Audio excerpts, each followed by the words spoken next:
Ahora casi todos en el PSOE, no así en Unidas Podemos ni mucho menos en EH Bildu, ven claro que fue un error grave. Y en la Moncloa están esforzándose con múltiples contactos a todos los niveles para sacar los pies del charco.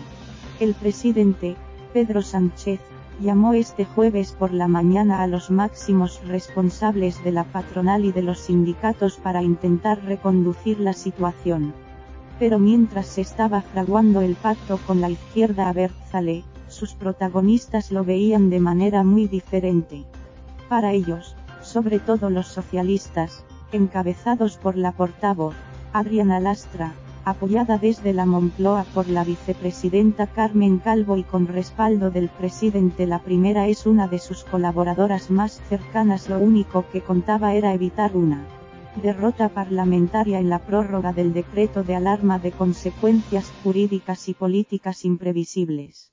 Ahora todos se preguntan por qué arriesgamos tanto si los 5 votos de Bildu no eran necesarios. Corchete izquierdo. La votación acabó con 177 síes, 162 noes y 11 abstenciones. Corchete derecho. Pero no se puede juzgar una votación por cómo acaba. Tienes que estar ahí para entenderlo. Y hasta el último minuto temimos que podíamos perder. Había que asegurar como fuera todos los votos y evitar que subieran los noes. Ahora que ganamos cómodamente parece fácil. Pero ¿alguien se imagina qué hubiera pasado si perdemos? Señala una persona al tanto de las negociaciones. Con el PP y Vox apretando en el no, si EH Bildu se iba también a esa posición, todo quedaba en manos de Ciudadanos, explican en el PSOE. Un riesgo demasiado alto que los socialistas no quisieron correr. Y eso les llevó a meterse en un problema político importante. Para entender qué pasó hay que ir un poco más atrás. Justo después de la agónica prórroga anterior, Sánchez ordenó a la vicepresidenta Calvo que esta vez hiciera una negociación con tiempo para evitar sustos. Ella habló con casi todos los líderes, incluidos Pablo Casado e Inés Arrimadas. Solo dejó fuera de la ronda a Santiago Abascal. De forma paralela, Sánchez había apostado fuerte por repescar a ERC y ordenó recuperar de forma absolutamente secreta el equipo negociador de la investidura. Se vieron varias veces. El gobierno jugaba a todas las bandas. Sabía que el PP iría al no y necesitaba garantizar la votación. Incluso Pablo Iglesias, líder de Unidas Podemos, reforzó la pinza con contactos con ERC. Algunos ministros se volcaron en atraer a grupos pequeños como Más País, Compromís, Coalición Canaria, BNG, Teruel Existe, PRC y Nueva Canarias.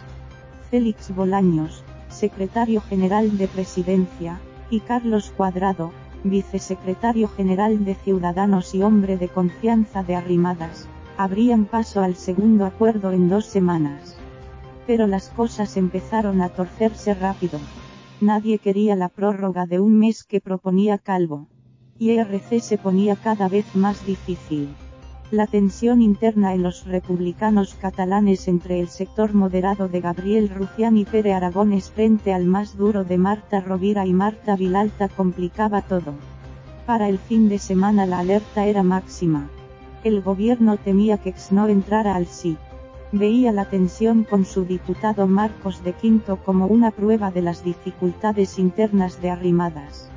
Compromís también se caía. El BNG no acababa de entrar. En ese contexto se termina de fraguar el pacto con EH Bildu, que ya se venía trabajando entre Lastra, Pablo Echenique, por Unidas Podemos, y la portavoz Abertzale, Mert Xeait-Purua. Ahora varios ministros se llevan las manos a la cabeza. Ninguno de ellos lo sabía. Es el estilo del núcleo duro de Sánchez, siempre criticado en privado como origen de muchos de los errores y rectificaciones del gobierno. Las decisiones se toman entre poquísimas personas con un secretismo que suele jugar malas pasadas. Ni siquiera se consultó a la ministra de Trabajo, Yolanda Díaz, de Unidas Podemos, que lleva el diálogo social y prepara la contrarreforma laboral. Tampoco a la de Economía, Nadia Calviño, que montó en cólera en cuanto conoció el acuerdo y presionó exigiendo una rectificación que finalmente llegó al filo de la medianoche. El acuerdo se armó el lunes y se terminó de cerrar prácticamente el martes. Pero ese mismo día, Sánchez no dijo nada sobre Bildu a los ministros. Y el día anterior tampoco soltó ni palabra a los varones autonómicos del PSOE. Es más, en el Consejo de Ministros Sánchez solo dijo que deseaba mucha suerte a Calvo con la negociación. Uno de los problemas que señalan varios miembros del gobierno es que prácticamente no se habla de política en los consejos de ministros. De hecho, ese día los miembros del Ejecutivo se enteraron por la rueda de prensa de que se había pactado con CES una prórroga de 2 semanas. En el Consejo solo se había hablado de una prórroga de un mes, hasta el 27 de junio. El pacto con CES el martes dio un gran respiro al Ejecutivo. Pero Lastra y Echenique seguían adelante con la alternativa Bildu como una especie de seguro, una vez constatado que ERC se encaminaba al no.